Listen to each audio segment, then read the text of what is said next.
Through August 19th, the A.P.E. Gallery in Northampton is exhibiting Round Trip.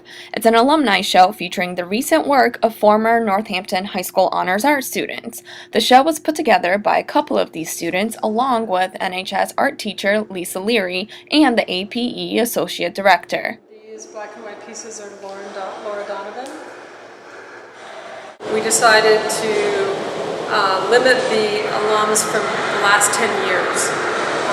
And then we made a list, we contacted people through Facebook. We asked the artists to submit some pieces of work. We asked them to, so we did actually choose the work. They submitted, I think 4 or 5 images, and we selected from that list, so we did kind of curate the show. The hardest part was actually getting in touch with everybody, and thankfully with Robert and Carolyn's help through Facebook, we were able to get people's emails.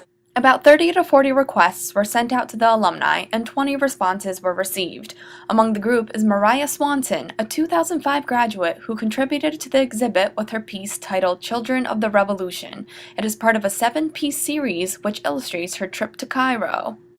I was really excited when I heard that the show was being put together. Lisa Leary has put together a really amazing department at Northampton High. I was really fortunate to be a part of her honors art program. The kind of painting that I normally do is always large scale, very figurative based. I usually like to have my figures in an environment that tells you something about the psychology of this person, or something in the body language between figures that tells you some kind of interaction, that tells you something beyond just your traditional portrait. So it was about a year after the actual uprising, the overthrow of Mubarak.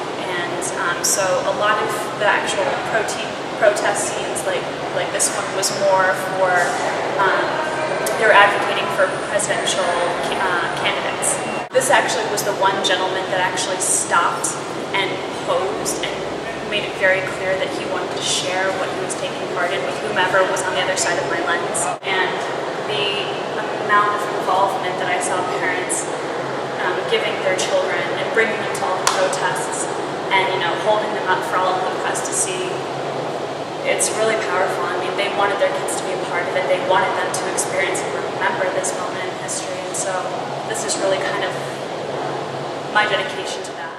Swanson hopes to eventually turn the Egypt project into a children's book and plans to complete the 7-piece series by this spring.